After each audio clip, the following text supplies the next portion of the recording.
मेरे पर है, मैंने ही सब कुछ करना है। अब अपने शरीर के साथ जुड़े हुए एक्सटेंडेड फैमिली का ओनरशिप भी आपने ले लिया। इसीलिए खास करके जो माँ बाप होते हैं और कई बार बच्चे भी, उन्हें लगता है माँ बाप की जिम्मेदारी मेरे पर है, माँ बाप को लगता है बच्चों की जिम्मेदारी मेरे पर है और मैं ही सब करूंगा। ये भी एक अभिमान है। मैं ना अभी कर्तव्यों या कर्मों की बात नहीं कर रही हूँ, सिर्फ अभिमान की बात कर रही हूँ। बाप और बेटे में जब इख्तिलाफ होता है, डिफरेंसेस होते हैं, वो क्यों होते हैं? क्योंकि दोनों का विचार अलग है और दोनों कहते हम सही है। सास बहू का फ्रिक्शन क्यों होता है? दोनों को लगता है जो मैं सोच रही हूँ वो सही है। तो भाइयों में क्यों फ्रिक्शन हो जाती? विचार की विरुद्धता हो जाती। तो विचार की विरुद्धता है या अभिमान की लड़ाई है? सोचने की बात है। विचार की लड़ाई नहीं होती है। हाँ, एक सास कह रही है कि ये जो बहू है मेरी, ये मेरे बेटे को मुझसे दूर कर रही है। और बीवी सोचती है कि मेरे पति की माँ हम दोनों के बीच में आ रही है। तो लड़ाई वहां पति या पुत्र की हो रही है या लड़ाई मेरेपन की हो रही है, वर्चस्व की हो रही है? मेरी बात सुने, मेरी बात माने। अब माँ ने चूंकि बच्चा पाला है और बच्चा सालों सालों मम्मी मम्मी मम्मी कह के पीछे पीछे, मम्मी प्यास लगी, मम्मी पानी दे, मम्मी खाना दे, मम्मी स्कूल जाना है, मम्मी होमवर्क करा, और वो सारी जिंदगी उसने मम्मी मम्मी की है। ये पत्नी जी तो अभी अभी आई हैं। पर आप देख लीजिए, इधर शादी हुई, इधर लड़के का यू टर्न हो जाता है, फिर मम्मी थोड़ा सेकेंडरी हो जाती, फिर पत्नी जी, फिर पत्नी की बात सुनो। और माँओं को ये बात स्वीकार नहीं होती कि आज तक तो मैं थी इसकी जिंदगी में, सब कुछ, हर चीज मुझे पूछता था, अब मुझे पूछता ही नहीं है। माने वो जो उसने मैंपन की कुंडी, मैंपन की हुक जो लड़के में डाल रखी थी, वो अपनी हुक को निकाल नहीं पाती। और इधर पत्नी आती है तो वो कहती है कि अब मेरी सुनो। फिर मोस्ट ऑफ द टाइम लड़का चुनता है कि मम्मी का पार्ट तो खत्म हो चुका, अब तो मैं अपने आप खा पी लेता हूँ, है ना। और बाकी सब काम के लिए अब मम्मी की जगह पत्नी आ गई है, यंगर बेटर वर्जन। मम्मी का क्या पता ना कब तक है। प्रैक्टिकल है ना सब लोग। तो पत्नी के साथ और पत्नी के सुख के आगे फिर माँ का प्रेम प्यार ममता सब छोटा पड़ जाता है, और ये माँओं को कभी बर्दाश्त नहीं होता। इसलिए एक ही उस लड़के के लिए ये दोनों आपस में लड़ती हैं, वो कि मैं माँ हूं और वो कि मैं पत्नी हूं। पिता के साथ वैचारिक जब मतभेद आते हैं तो उस मतभेद के पीछे भी क्या है?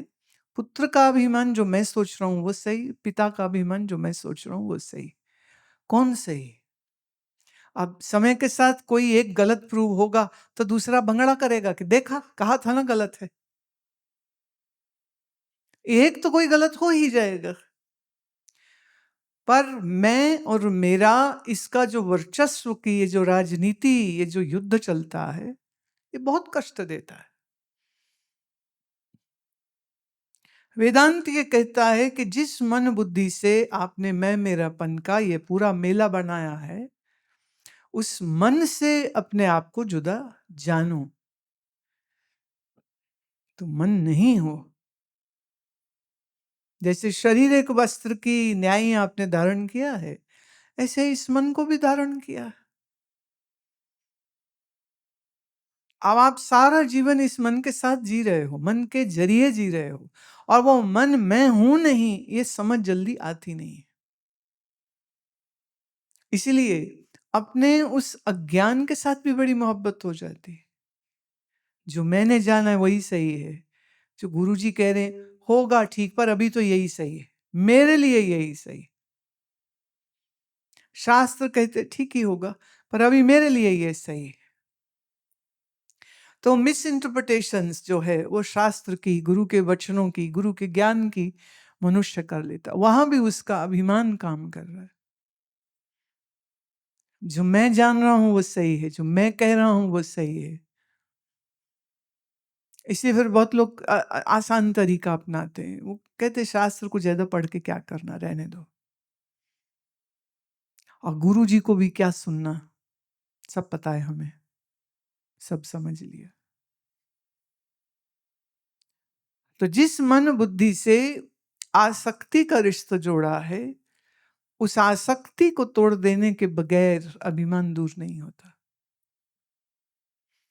सब लोग कहते नम्र बनो, सब लोग कहते मीठे रहो, सब कहते सेवा करो, लोग करने की कोशिश भी करते हैं, पर अभिमान दूर किए बगैर की गई सेवा, किया गया दान, की गई दूसरों की मदद, वहां भी अहंकार ही काम कर जाता है। तो निष्काम होकर या निरहंकार होकर के जब दान जप योग भी नहीं कर पाता है, तो फिर दान जप योग का भी अभिमान करने लग जाता है। रोज सुबह कोई 4 बजे उठ के आसन करता हो 2 घंटे, देखिए फिर उसका अभिमान कितना बड़ा होता है। वो अपने आप को दूसरों से श्रेष्ठ समझता है। फिर थोड़ा बहुत वेदांत ज्ञान श्रवण कर ले तो दूसरों से अपने आप को ज्यादा विद्वान समझने लग जाता है। ज्ञान सुनने से ज्ञान तुम्हारा नहीं हो जाता, पर अभिमान आपका ये बात समझने नहीं देगा। जैसे मैं बहुत लोगों को देखा, वो वेदांत सत्संग सुनते, ज्ञानियों का सत्संग करते हैं, लेकिन फिर जीवन में कोई एक छोटी बड़ी कोई ऐसी घटना हुई जिसमें कोई नुकसान हो गया या कोई मर गया, और तो उनका तो ज्ञान सारा का सारा लीक हो जाता है। और वो ठीक वैसे ही डिप्रेशन, निराशा, यहां तक कि आत्महत्या तक करने का विचार करने लग जाते हैं। क्या हुआ? इतने सालों सुनने का लाभ क्या हुआ? जब सिर पे पड़ी बात तो भूल गए सब। तो ज्ञान खाली सुनने के लिए ही था। ज्ञान खाली क्या आपकी एंटरटेनमेंट था? ज्ञान खाली दूसरों को बघारने के लिए था कि देखो हम कितना कुछ जानते हैं।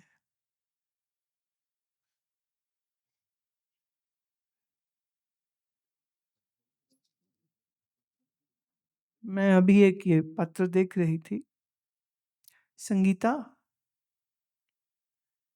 अच्छा आप लिखते हैं, 5 माह पहले पति की मृत्यु हो गई।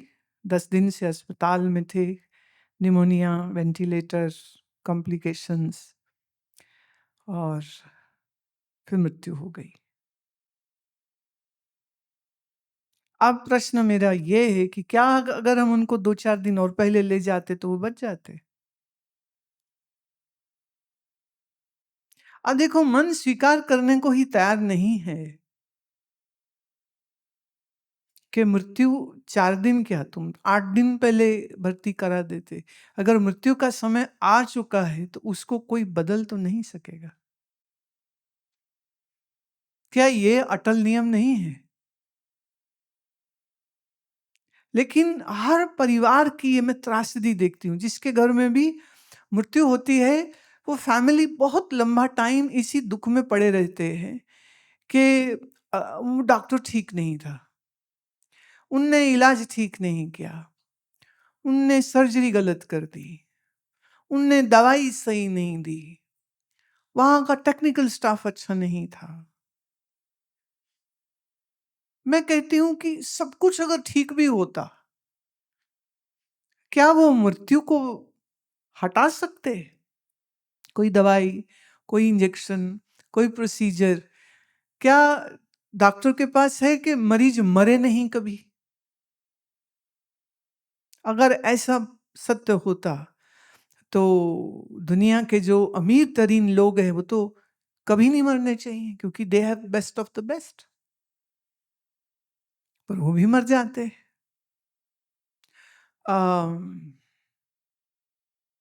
कतर या किसी माने यूएई के रॉयल फैमिली का एक लड़का, वो काफी समय बीमार था, कोमा में था, फिर उसकी मृत्यु हो गई।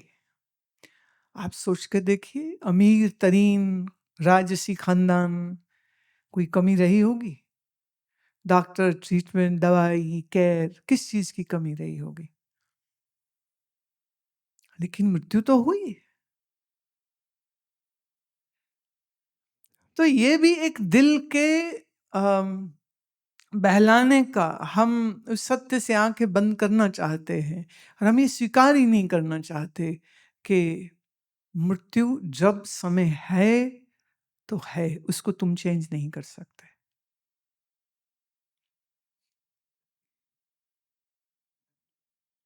अब लिखती हैं कि एंजाइटी भरी बनी रहती है और मन में ग्लानि भरी रहती है, स्वीकार नहीं कर पा रहे इस दुख से कैसे बाहर आए।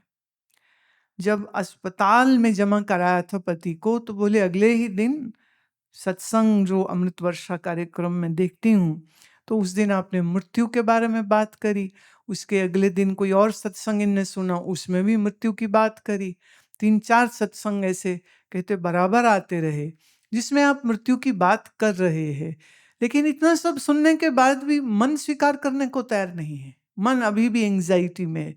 एंजाइटी में इसीलिए है कि आप एक सिंपल सी बात नहीं समझ रहे। मृत्यु के क्षण को कोई भी किसी भी तरीके से न तो प्रीपोन कर सकता है, न पोस्टपोन कर सकता है।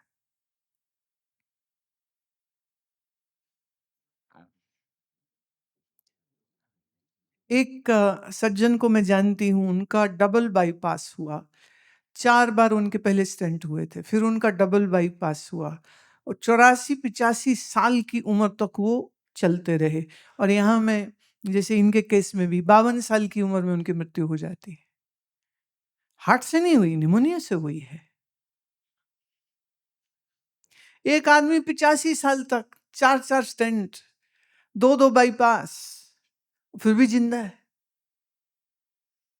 एक बहुत कम उम्र में 40 में 50 में एक कारण बना और शरीर चला गया। तो मां, इस बात को आप समझिए, मृत्यु के त्रासदी नहीं है। हर जीव की एक यात्रा है। एक पर्टिकुलर सेट ऑफ कर्मों को भोगने के लिए एक जन्म मिलता है, जहां उसका वो भुगतान पूरा हो जाता है, वो देह छोड़ करके अपनी यात्रा को आगे निकल जाता है, क्योंकि अगले कर्मों के भुगतान के लिए अगला शरीर चाहिए। निश्चित रूप से उनके माता पिता, उनके बच्चे, तुम, आप के लिए वो जो तकलीफ है, मैं समझती हूँ उसको। मानवीय ढंग से देखो तो वो तकलीफ है, मैं कष्ट है वो समझती हूँ। पर फिर प्रारब्ध का रूल ये कहता है कि ये सब देखना, जाने वाले को जाना पड़ा, और जो पीछे परिवार है उसको उस दुख शोक से अ, वो अनुभूतियां जो है, पीड़ा की, तकलीफ की, रोने की, खो गया है कोई, उस तकलीफ को वो भोग रहा है। पर ख्याल करना, तकलीफ वही है, मृत्यु वही है। लेकिन अगर आपने ज्ञान चिंतन किया होता, ठीक से समझ ली होती बात। अब देखो, सुनी तो आपने बहुत बार है, सुनने में तो कोई कमी नहीं है, आपने कई बार सुनी है। लेकिन सुनने के बाद भी उस चीज का प्रैक्टिकल क्यों नहीं हो पाता? क्योंकि जब तक आप आपके शरीर से अपनी असंगता, अपने अलगाव को ठीक से नहीं अनुभव करेंगी, तब तक आप किसी दूसरे के शरीर से असंगता, अनासक्ति को कैसे अनुभव करेंगे? सवाल ये नहीं कि उनकी मृत्यु बर्दाश्त नहीं हो रही, मैं इसको दूसरी तरह कहूंगी। चूंकि तुमने अभी अपने आप को आत्म स्वरूप नहीं जाना है, तुम स्वयं ये हार्ड मास का शरीर नहीं हो, ये निश्चय आपका नहीं बना है, इसीलिए ये दुख और एंजाइटी हो रही है। पतझड़ में जब पत्ते सूख के गिरते हैं, पीछे बहुत गर्मी हुई ना, तहाशों में बहुत से पौधे तो बिल्कुल माने खत्म लगा हो गए, डंडियां रह गई। तो मुझसे पूछा गया ये सब निकाल दे, नए लगाए। मैं ना रुको, जहाँ बारिश आई ये सब पुनर्जीवित हो जाएंगे, चिंता मत करो। और मैं वही अब देख रही हूँ, बारिशें शुरू हो गई, वो जो सूखी टहनियाँ रह गई थी, डंडियाँ, अब वो सब डंडियों में पत्ते आ गए हैं, फूल आ गए हैं, छोटे छोटे, वो खिलने लग गए। ये जीवन का क्रम है। बिना पुराना पत्ता झड़े नया पत्ता आएगा कैसे? ऐसे एक शरीर गए बगैर नया शरीर मिलेगा कैसे? एक सेट है, हाँ, एक कर्मों का सेट है जिसका भुगतान आप एक शरीर से करते हैं, फिर जब वो खत्म हो गया तो फिर स्विच ओवर, नया देह, नई यात्रा, नए माता पिता। हम लाख संबंध बनाए, मेरी मम्मी, मेरा पापा, मेरे भैया, मेरी बहना, मेरा, तुम बांधते रहो राखियां, तुम लगाते रहो टीके, पर जब दोनों में से किसी एक के मरने का संबंध टाइम आया तो वो पूछेगा भी नहीं और बताएगा भी नहीं, बस वो निकल जाएगा। ये जीवन की कठोर सच्चाई है। अब जैसे, अब समाज में ना कई चीजें चलन में हैं, जैसे शादी हो तो कहेंगे 7 जन्म के लिए अब तुम एक दूसरे को हो, वो 7 महीने नहीं काटते, तलाकें हो जाती हैं। तो ये जितने बड़े बुजुर्ग आशीर्वाद दे रहे थे, 7 जन्म, इंक्लूडिंग पंडित जी जो कह रहे थे 7 जन्म के लिए अब तुम एक हो गए, हाँ, सब झूठे पड़ गए कि नहीं? ये एक मिली-जुली समाज की एक षड्यंत्र है जो तुम्हें ये कहते हैं कि तो अब तुम हमेशा के लिए इसके हो गए। शादी हो जाती है, पति या पत्नी का एक्स्ट्रा मैरिटल अफेयर हो रहा होता है। हुए 7 जन्म के लिए, 1 जन्म के लिए एक दूसरे के नहीं हो पाते। लेकिन कठोर सच्चाई यही है, सब संबंध टेम्परेरी हैं। असलियत यह है कि जीव अकेला था, अकेला है और अकेला ही चलता है। हर जन्म में एक परिवार, एक संबंध, क्योंकि मनुष्य है तो सामाजिक जानवर ना, सोशल एनिमल। जहां बैठता है वहीं रिश्ते बना लेता है, जहां बैठता है वहीं रिश्ते बना लेता है।